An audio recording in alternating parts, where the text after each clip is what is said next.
This Friday morning, May 31st. You know what tomorrow is? The first day of Boozer Friday. No, it's Savant Friday, but tomorrow is the first day of hurricane season. Just remind people of that. And also first day of June. Hey, we got a great lineup today. One of my favorites and our audience's favorite, Coach Jackie Sherrill, native of Duncan, Oklahoma. Played his football at Alabama and coached at Washington State, and Pitt, and Texas A&M, and Mississippi State. And he is the clairvoyant one, the crystal ball, the oracles of Delphi in the movie 300. Jackie Sherrill would have been in that group because he saw what's happening coming 30-plus years ago at the Touchdown Club in Memphis. I'll never forget that day. And that wasn't the first time he said it. He's been ahead of the curve. Doug B. Dean checks in from Birmingham. Frank Duffy decided to stay at home up there in Big Canoe, North Georgia. He'll check in with us as well. Hey, smash subscribe button in the bottom right-hand corner. Allow notifications on your Android and iPhone. And just think about this, folks, when you get up every morning. We are the most blessed nation and the blessed people in the world. You got a lot of gifts. Do something with them. We'll be right back. Got a great show. Get pen and paper handy because here we come.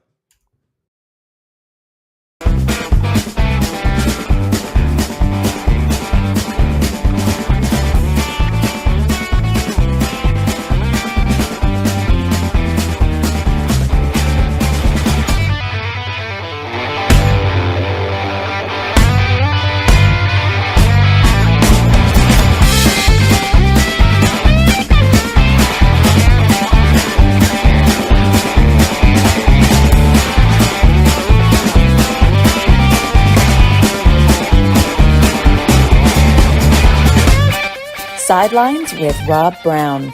Talk sporty to me.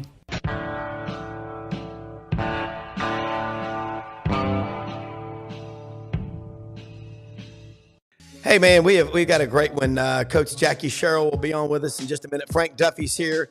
Just remind people, look, Hewlett and Dunn Boot and Clothing Company on the historic square in Collierville, Tennessee, has a boot sale going on right now through June 16th.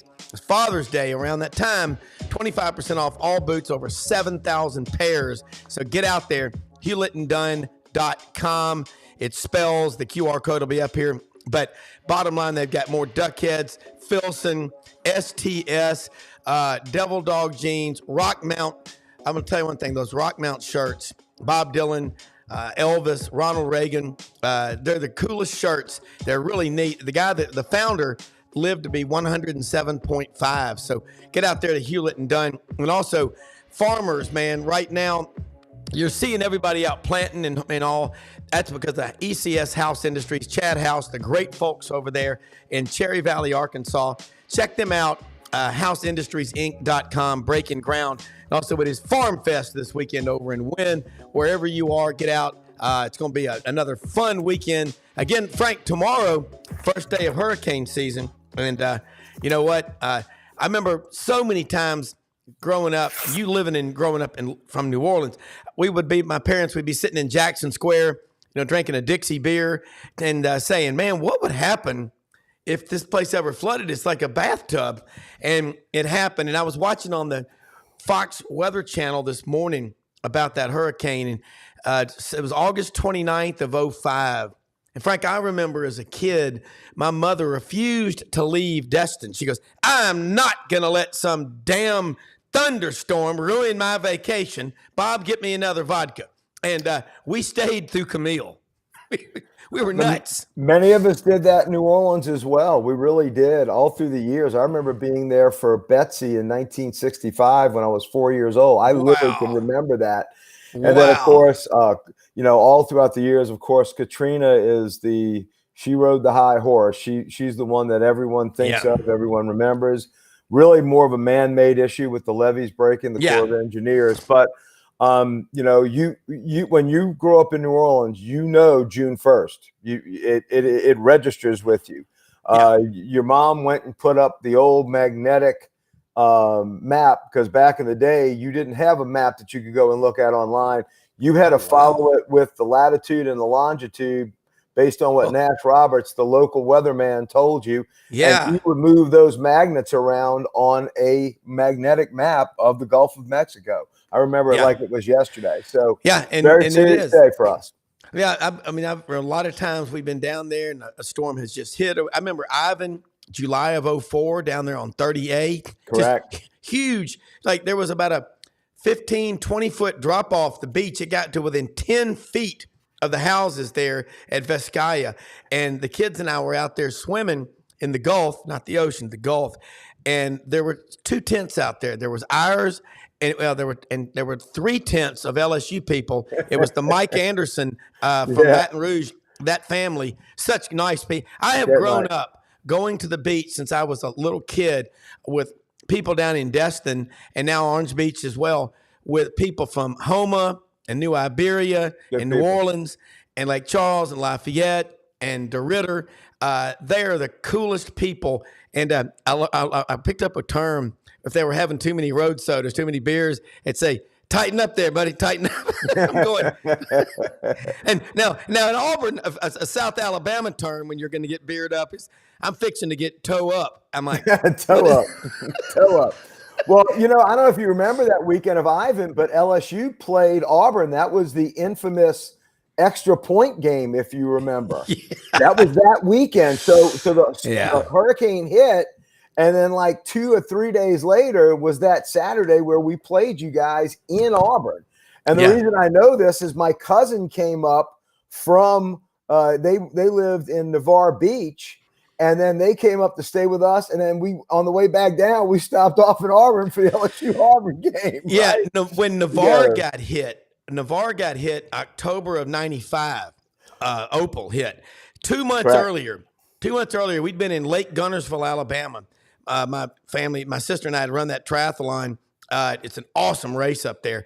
And we're down on the beach Sunday afternoon about 5 o'clock and having cocktails. My dad looks over his shoulder and says, "Man," we were staying at Silver Dunes.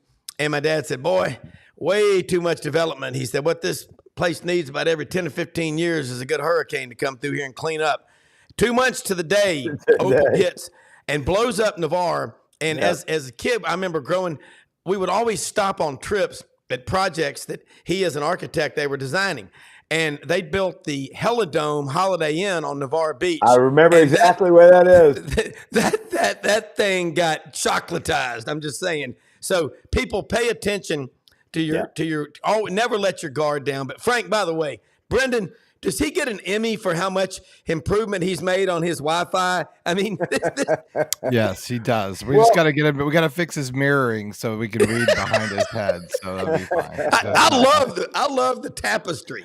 Notice I got it right. It's in the tapestry. It's not a poster or a rug. I thought it would be dogs playing pool or something. What is that? That's the family crest of the Duffys from the old country Ireland, isn't it? I wish. Well, actually, I do have a crest from Ireland. It's right across the way if I turned it around. No, actually, Wi-Fi is a little tough up here in the North Georgia mountains, man. Well, you got it figured out. We got to get those squirrels to get on those treadmills to go a little faster when we get better Wi-Fi. That's right. Hey, Brenden, is Coach Sherrill in with us now? Or nope.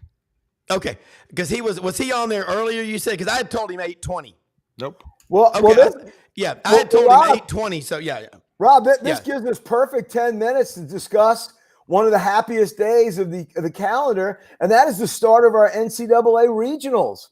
Mm-hmm. I mean, baseball, college baseball, from the guy that was 25 days in a parking lot in Council Bluffs, Iowa, across the river from Omaha, Nebraska last summer.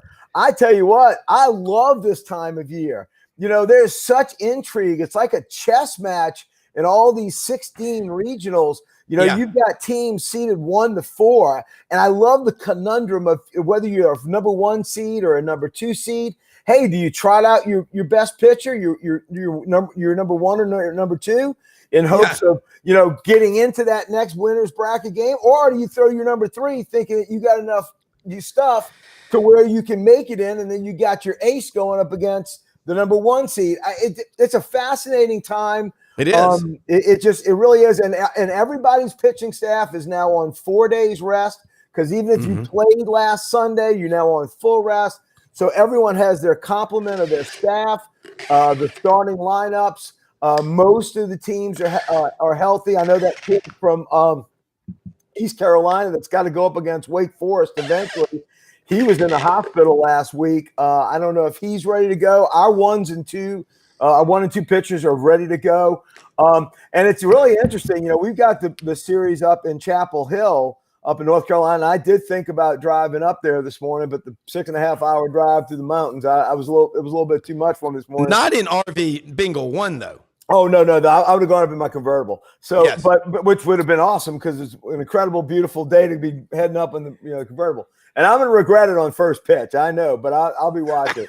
But up there against Chapel Hill, North Carolina only lost 2 games at home this year, but they got a hell of a hot team coming in. My LSU Tigers played blistering hot baseball and came 1 walk-off, actually 2 shots at a walk-off against Tennessee in the championship game in Hoover on Sunday. We had 2 shots there. We had a man at second and only down by 1 run, and then they wound up getting 2 strikeouts. Again, tip of the cap to Tennessee. But we gave them a scare in that last inning. There was a lot of hillbillies that were clinching up in the bleachers with me. Chapel Hill is it's a beautiful town. Gorgeous. In Raleigh, Durham, the whole research triangle. Wilson, my son lives in Charlotte. So one of his bosses is a UNC guy, and he's taking him to Chapel Hill to the Dean Dome for some basketball games. And you get up, look, Charlotte, there ain't any question about it. Charlotte is a southern city. I mean, it's the South. There's no question. You got a lot of transplants, but you know what? They love being in the South. All right, look what I found yesterday at Barnes & Noble's bookstore. Oh, here we go. They're out. And look what else I found. It's football time in Tennessee. God almighty, John Ward. I mean, proud of the Southland. Those are the first 2 magazines that I found. Now, look, in my rear, you can see the map of the SEC made by my good friend Barnwood Brenda in Batesville. Say that 5 times real fast when you're drinking wine at night. Doug B. Dean, you know what B stands for? Brilliant, is with us. Coach Jackie Sherrill, I'd said 8:20, and he is so punctual. He's been texting me this morning about what topics and all.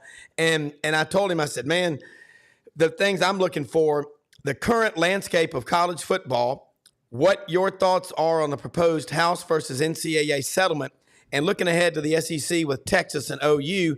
And as always, the questions on Savant Friday. Dave Tompkins, Senior Savant, is at a meeting over on the Atlantic Coast, a business meeting, let's just say special assignment. And by the way, you know why Doug Dean comes on at 8:15? Because Frank Sinatra never went on before Dan Dreesen went out to warm up the crowd. That's why.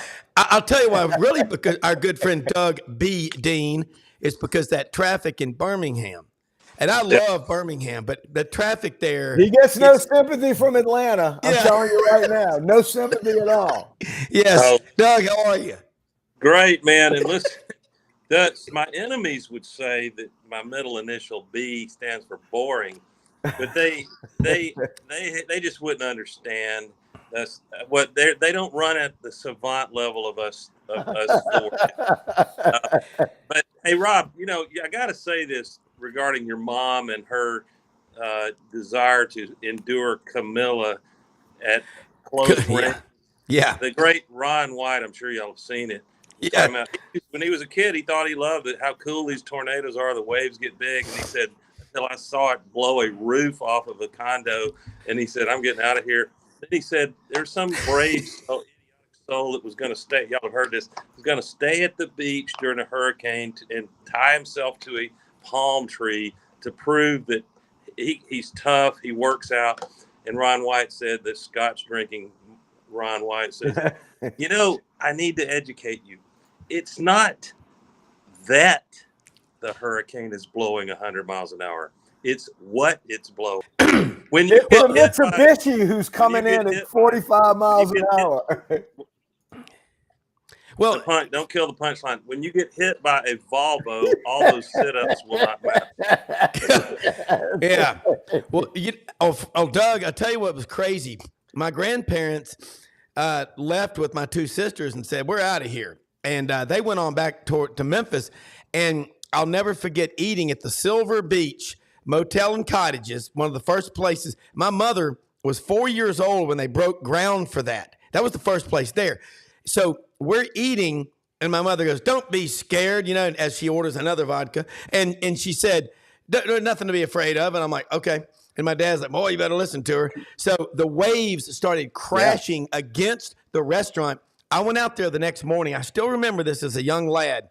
The waves were so high you couldn't see over the horizon. Yeah. But when my dad, being an architect, he's a planner. He walked out to Highway 98. The waves were coming over 98. He goes, "Shirley, Junior and I are going to Memphis. If you want to ride, you better get on now, or it's been nice knowing you." And it during the night went over toward the Biloxi. But Doug, jump back in.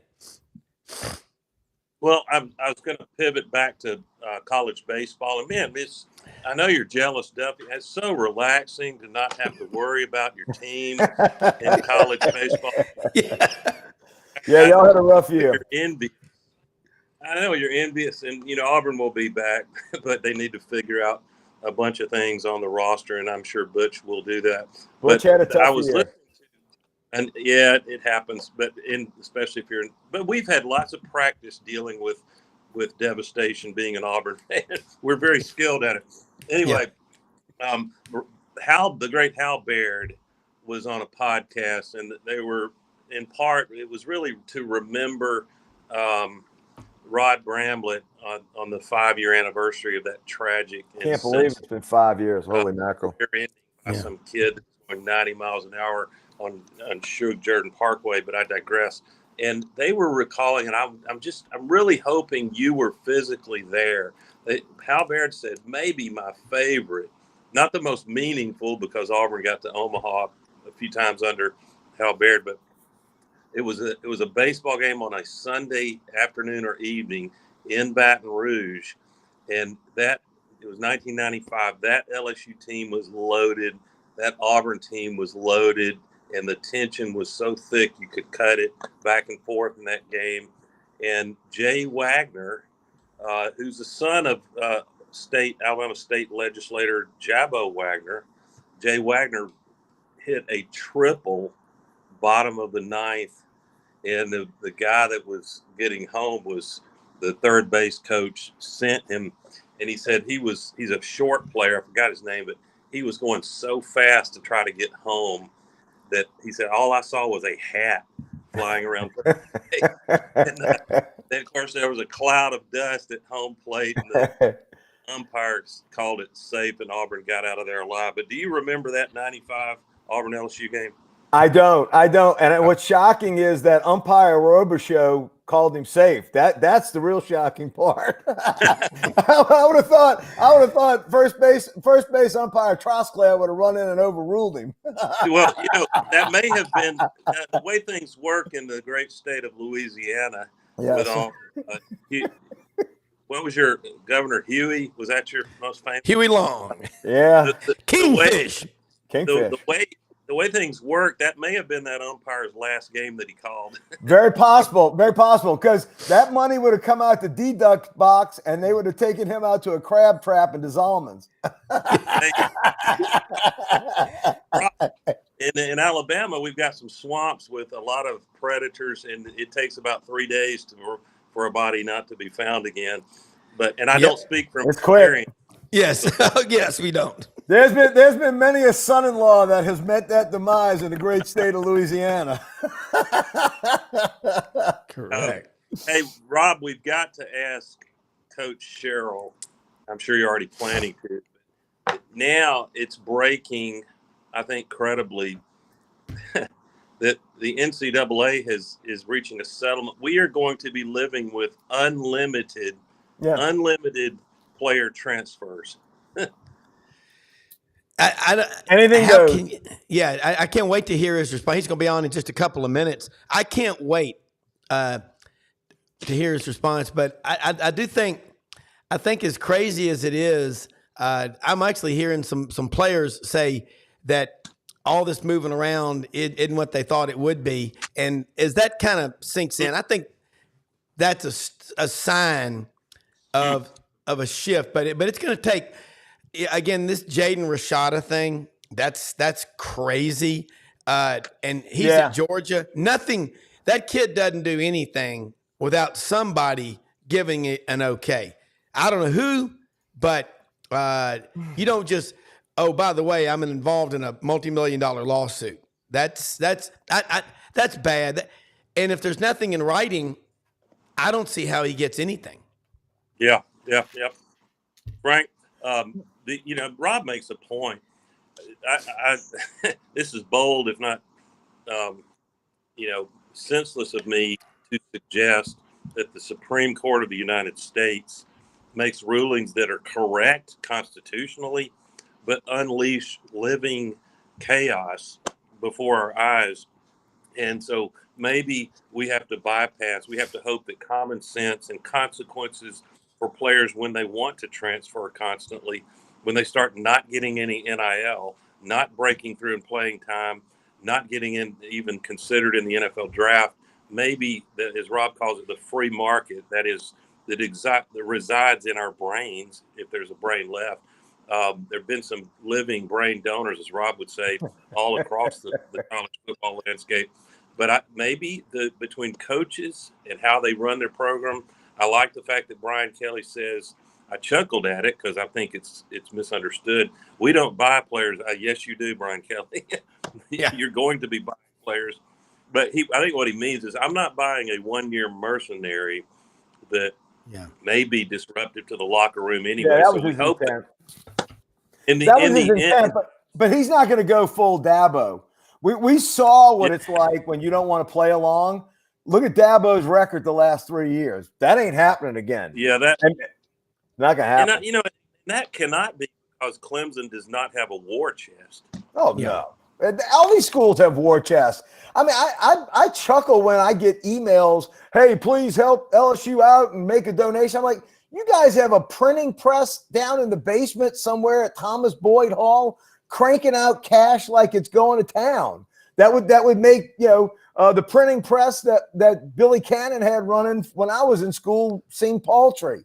I mean, it's amazing the amount of money. And look, what's going to happen when all these kids get their NIL money and now they're free to go at any point in time, and like a bandit, hopping on a horse in the old West with their kerchief up, they head off out of town. That's when we're going to have real problems. Yeah. Hey, Coach Jackie Sherrill has joined us now, and now we're going to get some real solid opinions on what's going on. Coach, thank you for taking time to join us. And, we're just talking about the current landscape of college football. I know you were talking about topics, and, it's a crazy time, but it's keeping us from going insane because we know that we're 92 days away from the start of college football season, if anybody's keeping track. So that's a good thing, isn't it, Coach? Yes. And, there's a lot of great games that we open up with. In the season, when you look at college football now, because of the teams from the West Coast joining the Big Ten and two teams, Texas, Oklahoma, joining the SEC, you're going to have some great games and some games that, that's going to draw the audience. Let's put it in really perspective. You have Fox versus ESPN. And so those two, certainly, and of course you have NBC, ABC, which is ESPN. They are trying to make the money, which they are, and it's called eyeballs. And you have, this has been going on for years, whether it's a radio, whether it's television, you have your ratings. So the ratings determine what the advertisers pay, and that's what generates and drives the money. Now, you look at, let's say Texas A&M. If you go online right now and try to get tickets in great seats, you may be paying anywhere from $5,000 to $6,000 for the ticket. Yeah. It's about the PSLs or just the priority seating and all like that. Yes. Yeah. No question. Yeah. Frank, Doug, jump in here. I've got a lot of questions, but I want y'all to get started. But Coach, I like what you just said. It's all about eyeballs. Coach Sherrill, we can. I'm sure we will be ducking in and out of the I guess the NCAA regulatory side of college football between NIL, transfer portal, the bombshell. I can't say I'm surprised, but the settlement that supposedly is coming from NCAA to allow unlimited transfers. But with that backdrop, we have, Coach, and you are more qualified than most to talk about the great football culture and fan culture of Mississippi State, and with what Lane Kiffin is trying, the brand of football he create in Oxford, and that he's getting a lot of pressure put on him this year to show us what you're made of, make the playoff or bust. But do you? I've always thought of it, Mississippi State, especially in your tenure, but not just yours, as if nothing else, a always physical, blue collar team. And I use blue collar in the most complimentary sense of that. Hard workers, right? I mean, you can have a 4 or 5 star that's a hard worker.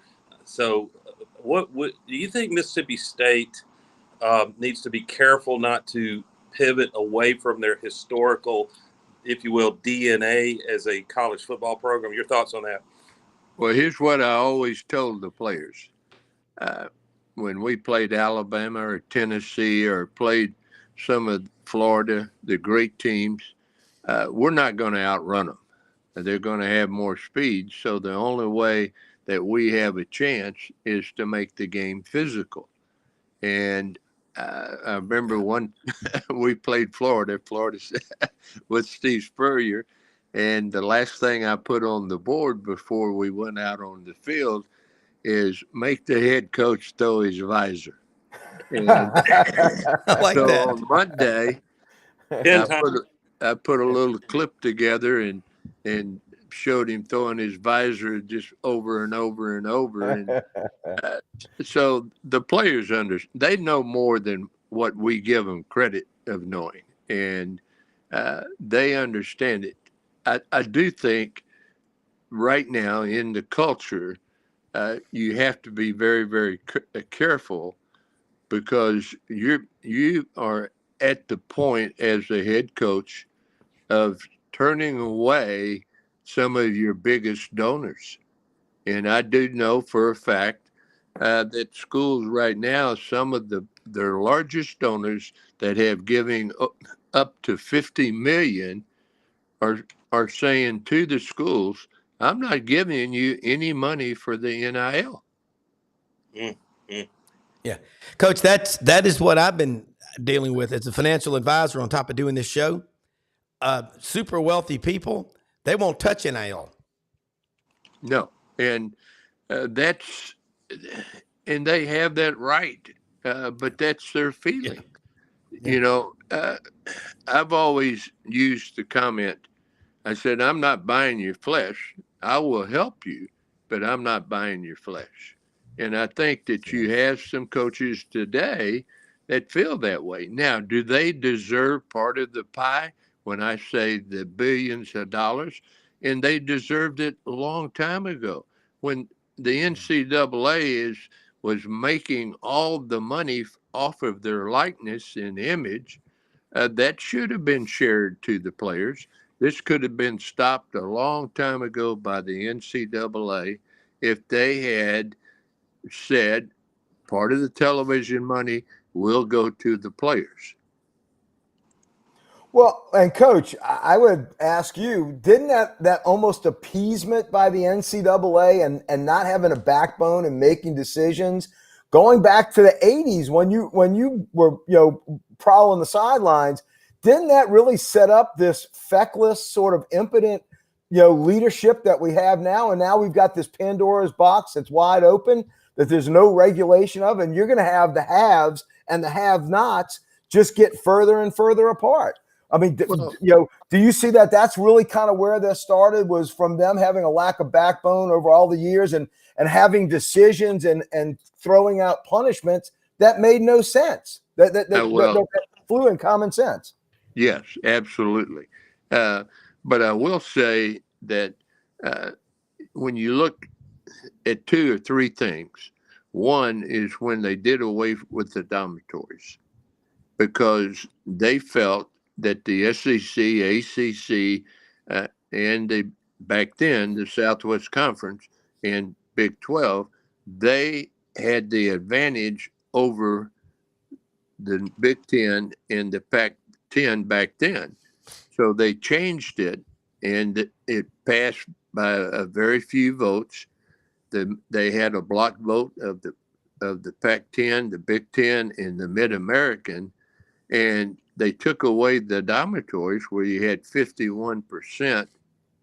That was the by law, 51% had to be student bodies. And then you took away their training table, and you only got what the university had in their meal plan. And the meal plan was 21 meals, 3 a day. But the universities knew on Friday, Saturday, and most of Sunday, the students were not on campus. They were out somewhere else. So the meal that at Mississippi State, for example, was 3, 5, and 7. So tell me where a 300-pound lineman is going to eat for $3 anywhere or $5 anywhere. Yeah. So they gave that money to the students, but they also kicked them out of the dormitories. Now they're in apartments, and they're using their meal money for that. Now, fast forward, that all changed when it was a national televised Final Four where a student says, I don't have money to eat.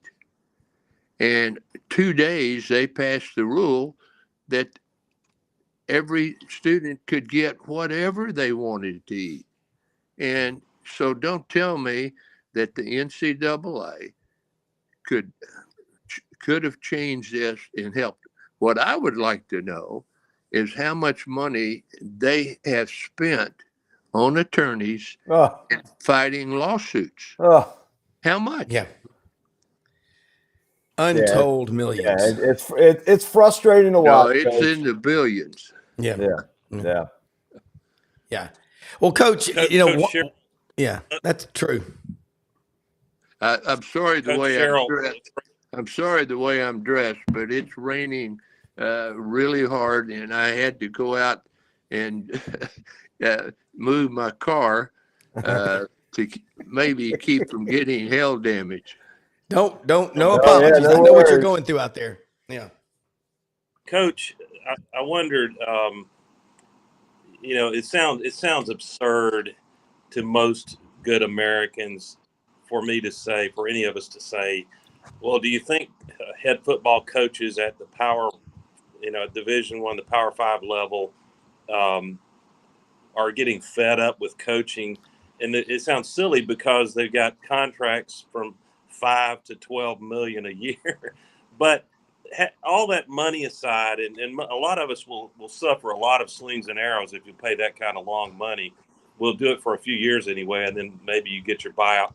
But do you, if you can sort of put yourself in the mind of these coaches at the top 20 or 30 programs, it's got to have an aspect to it's a little bit miserable. For example, to try to coach your team hard, be able to rely on who the heck's going to be on your roster next year. How would you feel about it if you were dropped into one of these programs? Well, I think that you have coaches, and you have more and more that's coming up, just like Sonny Dykes. If you don't want to be here, I'll help you pack. And I think that's where the coaches are today. And there's no question that Coach Saban got tired of it. When you have a player that is demanding playing time and demanding X number of dollars, as a coach, that's not how you were trained. That's not what your DNA is. Yeah. But to survive, you have to have people around you now that understand it and turn it over to them. But one thing that has changed, you as the head coach now have to spend time going to your alumni and asking for money, asking for NIL money, And so you're adding days that head coach is putting on his calendar. I don't know if many head coaches today that really have time for their families. And coach, what about the recruiting? The recruiting is not once you land them, you're done. You got to keep recruiting these kids for every one of their 3 or 4 years that they're on campus every day. I mean, can you imagine that workload now? Once you land a kid, he can take off a week. It's got to be a workload. I see why they now have 100 people on the staff at major universities like in Alabama and LSU and Auburn. They got staff coming out of the ears because they got to keep the prima donnas from getting upset over not getting enough playing time, and then they're going to go take the highest offer. Well, I do know that, again, you have some coaches that are going the opposite direction. And I think it's going to get to a point where you want to be here. Okay. And there's no doubt that coaches feel and want to help the players. And when I say that, I mean they deserve part of the pie. So it's up to the commissioners, it's up to the administration to take that off the coach. And you do have some schools that understand it, some ADs that understand it, and are giving help to the coach in that department, or to go out and raise and manage the NIL. Now, don't tell me, excuse me, don't tell me the head coach doesn't know and doesn't give the okay for whoever's managing the NIL what amount of money they're giving the player.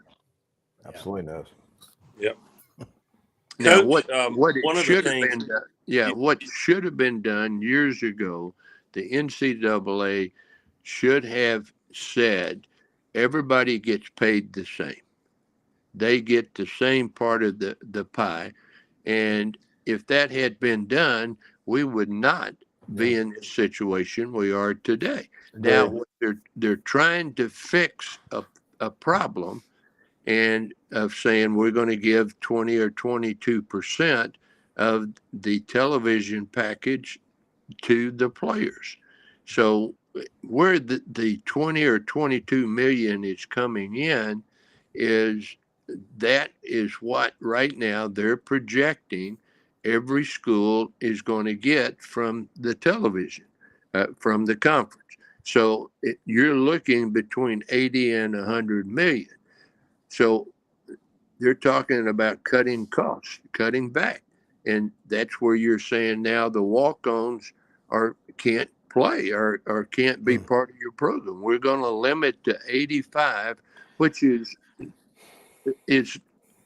unreal that you can dictate and say, well, now that doesn't, what happens if you lose players? Yeah, on a scout team because you got nobody else. That's right. Yep. Teams have to practice against somebody, and they're talking about safety. If they get rid of the walk-ons, now you got to practice against each other. Now they're saying that the pros do it. Well, there is a big difference between pro ball and college ball. I mean, a big difference. But how many guys in how many teams make it to the final and win the championship only because they have more players that have not gotten hurt, and they have more players that are ready to play that final game? True. Tell me if Kansas City would have won if Mahomes was hurt. No, I don't think so. Close. Nope, not even close. Coach Rob has found it, and you would agree with this, having been on the show several times. Rob's, I've always appreciated that he tries to never compromise being respectful and classy when guests come on. And so Duffy and I can occasionally go rogue and ask questions that are maybe a little less. But I'm probably free press. Yeah.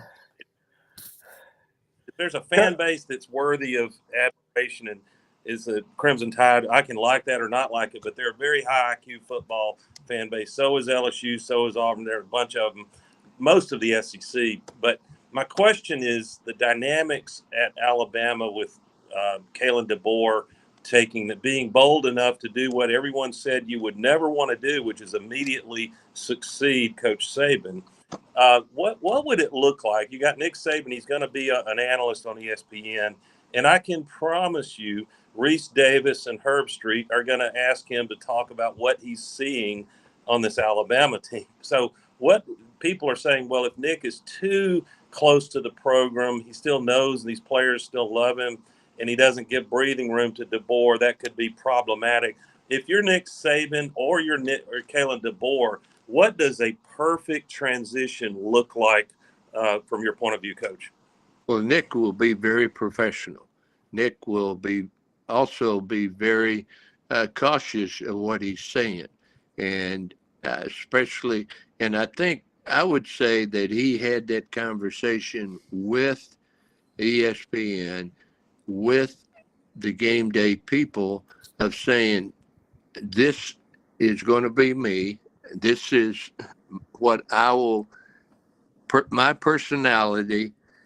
Don't expect me to go somewhere and say something that I wouldn't say or don't want to say. So I think they had that conversation, and that may be in his contract. Yeah. Coach, here's another one.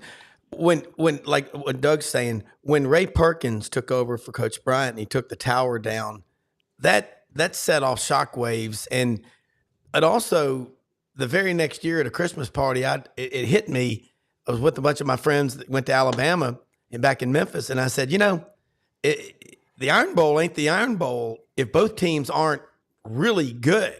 Nobody wants to watch 2, 3, and 8 teams play. And I remarried. My oldest daughter's an Alabama grad. She's still a good person. I love it. I got Vol for life as a wife. Okay, so Tennessee, Auburn, Alabama, and I got there's a family dynamic here, and you live out in Texas, but you were born in Duncan, Oklahoma, but you played your high school football where? I played high school, Biloxi, Mississippi. But that's what I thought, Biloxi, yeah. Okay, so you just think about the family part. And so I see this thing the other day. Some Texas fans were on some thread with other SEC fans, and it was funny because they said, I will never be able to pull for other conference members. And the guy said, let me tell you something. In the SEC, we pull for each other. That's by true. the way, how can we get more of you on football Saturdays? Where do we find you on a Saturday? We need you more because you're honest. Well, I'm either at A&M or Mississippi State or Pittsburgh or Alabama. I'll be at one of those. I love that. That's great. Well, Rob, Hey, Rob, let me just say one quick point, and I'll turn it over to you, Doug. Rob, to your point, I will never forget, as long as I live, being in the Superdome in 2003 when LSU was playing the national championship game against the Oklahoma Sooners. And I was there, and I can tell you, before we gave the LSU chant, once we knew that game was ours at about 3 minutes to go, Saban was on the sideline. We had a big sack. We were getting the ball back. We knew the championship was ours. The chant that was given that night in the Superdome was not LSU, LSU. It was SEC, SEC. That is very, very telling about the conference pride. That was said before our own school's name was. Wow. Well, you see that everywhere. Yep. There is an unwritten rule in the SEC that no one is better than no one's vote is stronger than any other vote. They all have the same vote on everything they do. Yeah. Love it. Love it. Doug? Coach Sherrill, most any player would tell you if they are lucky enough to play in one college national championship game, whether it was back in what we like to call the mythical national title days where the AP and UP voters decide, usually that was indisputable. I mean, you could tell which team deserved it. But just to get to play one, if you win one, that's a big deal. Coach Jackie Sherrill was in 62 to 65. You got to be part of winning 2 national championships. My question is, do you still keep those rings around? Do you ever slip one of those rings on just for grants, Coach? Oh, yeah. Well, one of them's in the Hall of Fame at the University of Alabama. And, Cool. my son has the other one, so yeah. Pretty cool. And my son looked at me when I gave it to him. Excuse me. Of course, he was very honored. He said, "Should I wear this?" And I said, "If you want to." I said, "There's a lot of people," and then I referred it to. He graduated from Texas A&M. I said, "There's a lot of sons and daughters that wear their mother and father's ring and grandfather's ring, or grandmother. So it's up to you." Yeah. Coach, I love that. I'll be brief, but tell a quick funny story. Takeo Spikes is a great friend of mine, which is an honor. And he likes to tell the story when he was playing at Auburn. And y'all will recall Terry Bowden deciding, for reasons that I'd rather not go into, that it was time to fire Wayne Hall. If only we had NIL back then, Frank Duffy, when cheating was legal. But, yeah. So the great Bill Oliver, who's Brother I think Bill. we can all agree, a savant of a defensive coordinator, was brought in, and none of us, those of us that followed football, were happy with that. But Takeo tells a story that the defensive room, the players were going to take a while to accept this guy coming into Auburn. He had to win their loyalty over. So Bill Oliver's having this meeting with Takeo and all the starting players, and they're skeptical. They have frowns on their face. And he's going on about, hey, I see how y'all play. I can help you get to the NFL. And he's really selling them. He finishes this diatribe, and he says, I've been doing all the talking. Maybe I should let y'all ask questions. He turned to Takeo with that size 23 neck, even back then, and Takeo said, yeah, I got a question, Coach.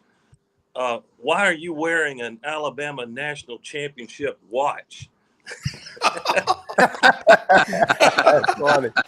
Hey, a better story is Dr. Andrews.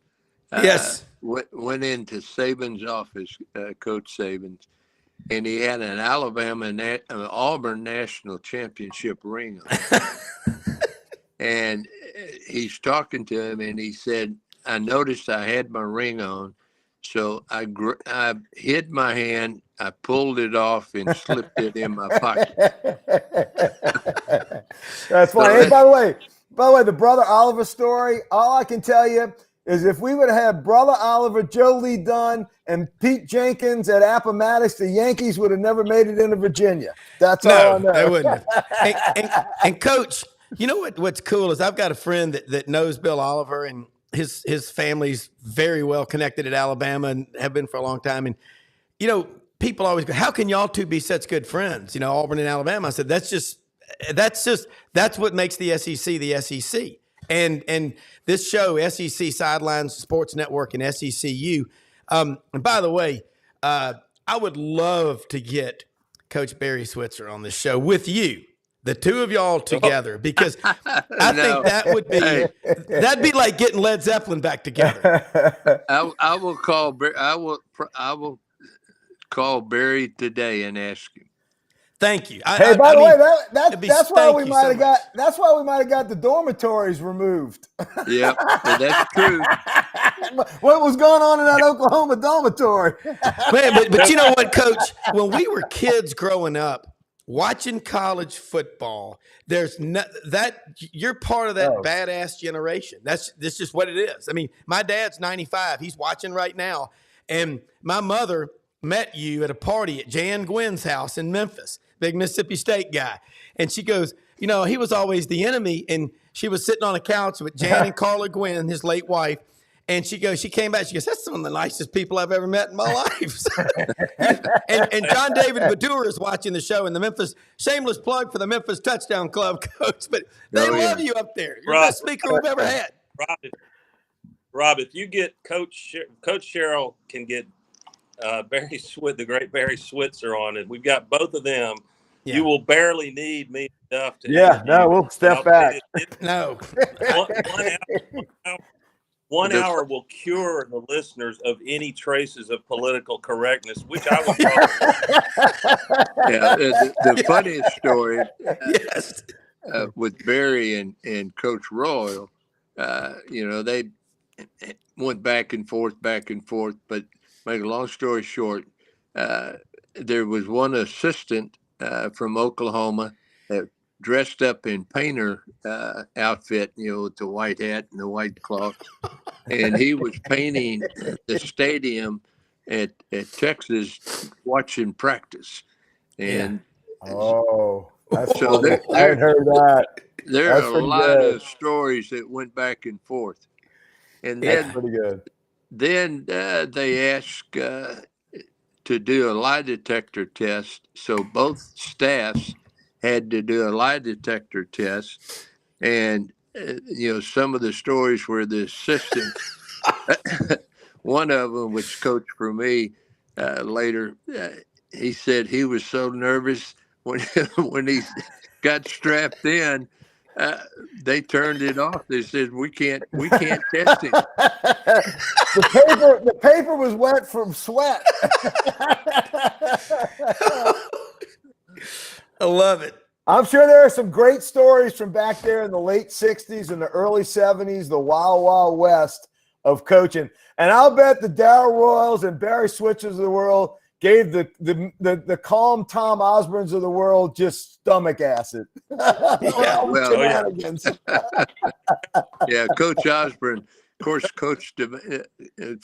Great story.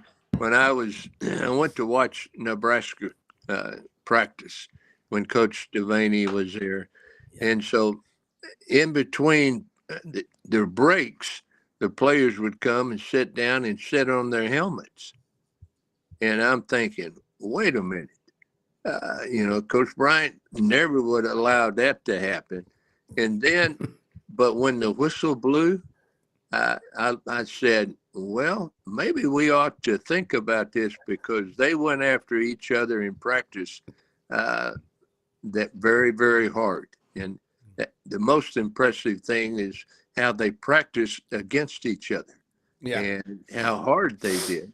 But when the whistle blew to take a break, they took a break. Yeah. Coach Sherrill, I'm going to put you, if you don't mind, we're going to put you hypothetically on the college football selection committee with the 12-team playoff. And, of course, we have to wait and see who the highest ranking 15 or 20 are and what the controversy will look like.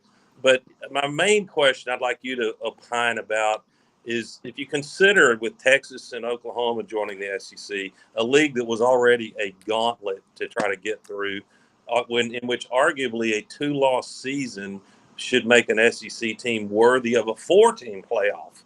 And we understand the politics of that. But now with 12, if you have kind of a normal year where there are 2 teams with 1 loss regular season, there may be a third team that makes it into the SEC championship game and wins it. Maybe they have 2 or even 3 losses. What do you see as a scenario in terms of the Big Ten and SEC's likelihood of how many teams they might have make the 12-team playoff?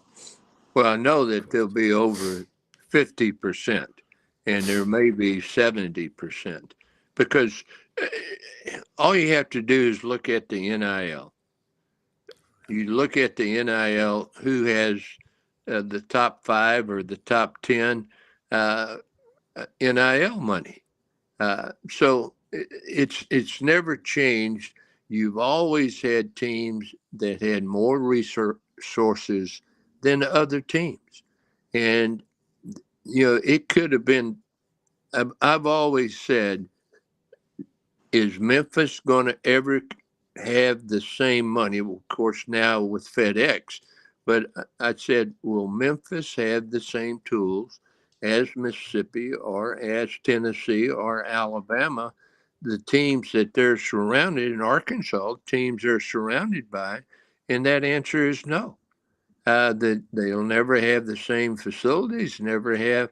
So don't tell me that a kid from Memphis, if he was playing in a lower class that won and they had a national championship, that kid wouldn't be just as proud as a kid that was at Alabama or Tennessee or anywhere else that was wearing his national championship ring. No doubt. So, I mean, it doesn't matter. What matters is when you take your players and put them in a game, do they have a chance to win? Yeah. And that's what I'm saying about so many alumni feel, well, if I'm from Troy, that I can compete with Auburn. There's no way. Yeah. Well, that's the thing. But Coach, you had talked about, I say private equity is going to get involved. Derek Dooley's supposedly involved with the group to have a playoff for the teams, not in the Super 65 or whatever. But you're right. It's all relative. We had Ryan Silverfield, Memphis's football coach, on the show a couple of weeks ago, and he's really excited about the $25 million commitment from FedEx. And there's Memphis, the state. I think there are 5 or 6 billionaires families in Memphis, and not too many of them went to Memphis, but they live in Memphis. If they can start tapping into that, that's scary. Now, again, you're at Texas A&M, and as Franz Beard says on this show, only God and the Longhorns have more money than the Aggies. That's about right. But you live in Wimberley, between San Antonio and Austin, correct? Yes. Okay. So you address the law school at Texas A&M. I know you've done that. You speak a lot. But again, 32 years ago, you saw this coming. So here we are now. And I like that because I think it's great for the morale of the United States of America to have college sports all over the country. And you've coached out in Washington for 1 year at Washington State, but you travel. You've been to every state in the country. People love their sports, don't they? There's no question. Yeah. Yes. You look at right now with baseball and softball. There's no question that not only football, but basketball, tennis, golf. I mean, softball. So that answer is yes. That's why you have, packed stadiums at Ohio State, Michigan, A&M, Texas, Alabama. You can go on and on. They want to watch their teams play. Yeah. And the key word being there. THEIR. That is so important. We've talked about this so many times. It's not the name on the back of the jersey. It's the name on the front of the jersey of why we have 109,000 people packed in stadiums across, especially the Southeastern Conference. Yeah. Yeah. And Coach, that's Ivan Mazel said on the show a couple of years ago. He said, college, and he did a great job as, I think, executive producer on that 150th anniversary of college football in 2019 they did on ESPN. But it's the love of the laundry. And I spend a lot of time in Mississippi down in the Delta. I've got a lifetime hunting rights on a little farm in Lambert down there between Vance and Marks. You know those little towns in the Delta. And you've been to Clarksdale. I bet you've eaten at Abe's Barbecue before and the Rest Haven. Yeah. Yes, I have. And those people, I'll tell you, the day in Mississippi, it was October 4th, 2014, when Mississippi State started off by beating A&M that morning. And later that day, I didn't know till that night, one of my kids had snuck down. He wasn't old enough to drive to Oxford and stormed the field when they beat Alabama that day. But that day, and we were eating lunch at Abe's Barbecue in Clarksdale, you just got a sense in the state of Mississippi, the tectonic plates, man, everything was in line. That's the most powerful day. And then Auburn capped it off that night, Frank, no offense, but winning 41-7 against LSU. Well, October remember 4th, 2014, maybe the greatest day in the history of college football, other than December 2nd, 1989, that. And by the or way, November 30th. that was a bad night for me. I had seats on the top row of Jordan Hare. I had to carry my butt all the way up there for that butt whipping and down. But Yeah. Coach, can you remember the days in Jackson when they used to have the doubleheader? You used to have Mississippi State, Tennessee, and then maybe LSU, Ole Miss, or you would have a doubleheader in Jackson some Saturdays. Do you recall that? Absolutely. I was in the press box scouting some of those games. The question You got that I 4-1. the question I always had is how were they able to clear the stadium, and some people refused to leave. I'm sure. I'm sure a few of my LSU brethren were hard to get out of those chairs when that bourbon was going. Of course, we were always the night game. Coach, we used to have it at Crump Stadium. Dad says he used to sneak in as a kid at Crump Stadium in Memphis by the medical center. You'd have Mississippi State and Tennessee and Ole Miss and Memphis play double headers. I mean, and I just think that the love of college football, and Doug writes about it about as well as anybody I've ever seen, but the more you read about college football, the more you fall in love with it. I mean, it's like that favorite restaurant. You just, even when you have a bad meal, if the service is good, you know, you come back. If they, hey, I'm sorry, I burned the steak, you know, I'll make up for it. But David Whitley, a writer for the Gainesville Sun, I was on the Buddy Martin show Tuesday night. He said it, and Tony Barnhart said it on this show.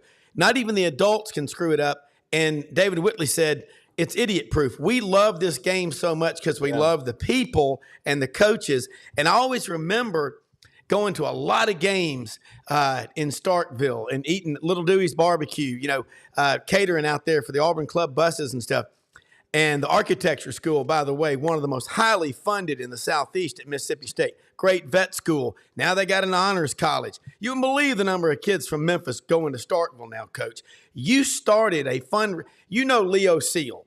Okay, Dad has sat with Jan Gwynn at the Leo Seal in the Seal Center a few times, going down to games.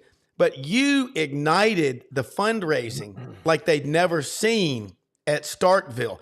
I remember last year, Mississippi State got a $100 million gift from one of their alumni that lived in the Houston area. I think he was in the petroleum industry. But anyway, you ignited that. Okay. Yeah, he has now moved to Jackson. Okay. I mean, no, excuse me, to Starkville. Okay. Oh, good. Yeah, you know, I can see why. Yes. Yeah.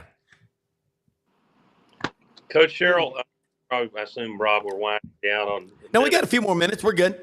Okay. If you can stay, Coach. Yeah. Coach, you know, I don't know if it's cynical. I think it's just accurate and it's probably realistic. But we have entered the era of, shall I call it, semi-professional college football. And, you know, people can decide, is that going to ruin the product, the sport?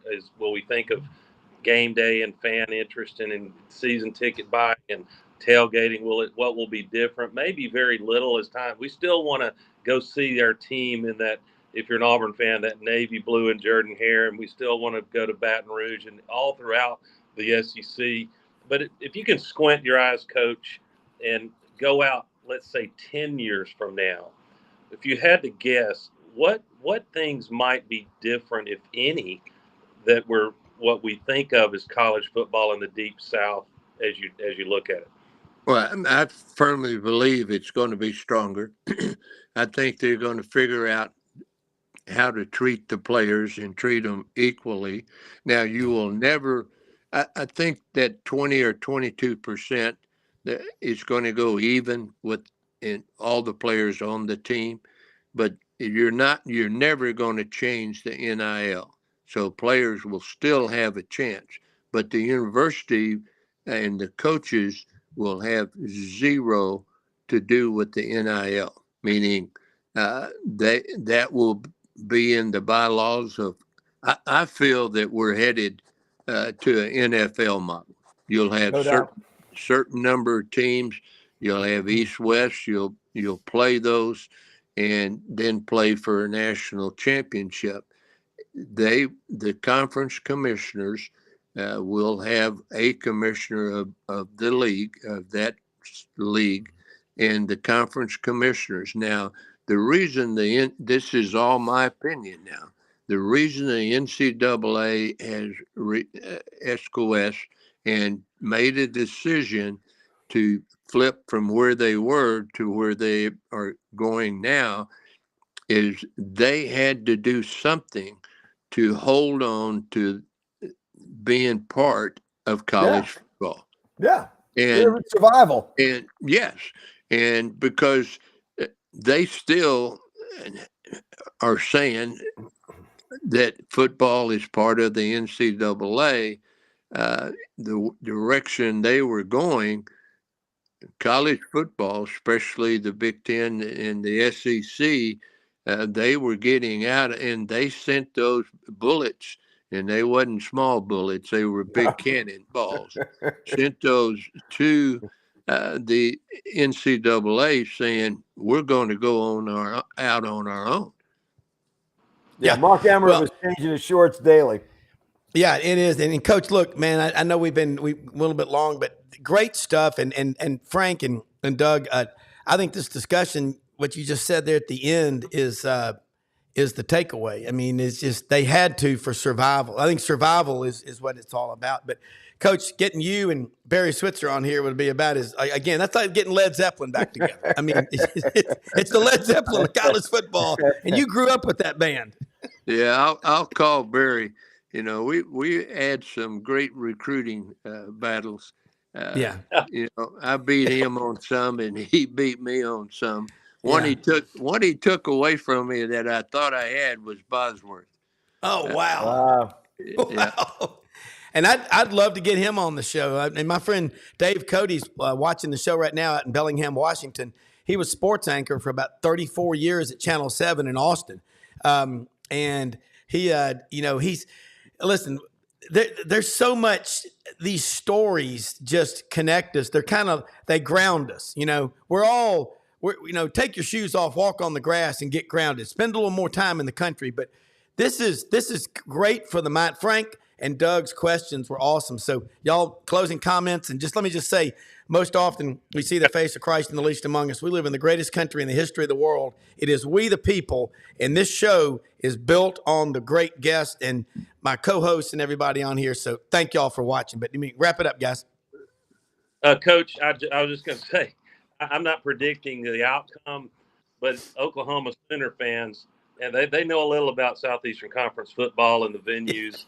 And Oklahoma's warm welcome to the SEC will be on September 28th during our stadium, and probably under the lights. So that'll be, and they could very well come in there and beat Auburn, but that should be an interesting one for the Sooner fans. Oh, it'll be big. But again, like if you go on, let's take that game. Go on Ticket HubStub or whatever it's called, StubHub. Go on and try to get a game ticket for Oklahoma Auburn. Try to get a game ticket for Texas A&M. I mean, yeah. Texas, Georgia. Oh yes. Yeah. Well, 97 days left. We're counting them down, boys. Can't wait. USC, Southern Cal, you can run, but you can't hide. We heard y'all been trying to duck us. Come get your whooping. Come get your whooping, boys. We're going to see you out there in the desert. They got holes out in the desert. God, I love it. Coach, how do people keep up with you and follow what all you're doing? Because, again, I really wish we had you on the SEC network. I know you cover a lot of ground, but you're a truth broker, and I appreciate knows where all the bodies are buried. That's for sure. Yeah, I love it. Well, hey, Barry may know a lot more about it than I do. Well, I'm gonna tell you what, y'all are why we love the game. And there were times, man, having to play against you. I think the takeaway too is we're not gonna be as fast as other teams, but at Mississippi State, the physical. And you play Mississippi State, you're going to play a full 60. Bring your lunch pail. Yeah, bring your lunch pail. By the way, I got a text. Somebody says, did Coach Sherrill have anyone like John Bond? Well, I got to coach Danny Marino, and Kevin Murray. So John Bond was Johnny Manziel years ago. He sure was. Beat our ass 4 years in a row. Valdosta, enjoyed Georgia. That. John Bond beat us 4 years in a row. Mississippi State did. God. Emory Ballard and that wing bone. Now, John Bond would be on an island today if the NIL was back in. Hey, man, that money goes a long way in Valdosta, Coach. Oh, yeah. Hey, Rob, what we need to do with Coach and he and Coach Switzer and maybe another old Southwest Conference coach comes on, we need a Southwest Conference story that would last an entire hour. That would be one hell of a show about the old Southwest Conference. Hey, we'll get Bo Carter on here with us, guys. Bo Carter loves Jackie Sherrill. Yeah, that would be awesome. Boy, Coach, we're ready. You just tell us when. I don't care if it's whenever. We're ready to go. I will do that, but I'll call Barry today. All right. Hey, and I'll run out and buy a 1976 Trans Am just for the occasion. Hey, that's what everybody got. Hey, we'll put the rabbit ears on the TV, a color TV. We'll watch it on the floor. Look, the magazines are out, folks. This is Lindy's. I found it at Barnes & Noble. And this other one here, it's Football Time in Tennessee. So, Coach Jackie Sherrill, Frank Duffy, Doug Dean, everybody, producer Brenden Martin, thank you so much. We're out of here. We'll see you Monday. Have a great weekend, everybody. Thanks for watching. Bye-bye. Bye-bye. Thanks.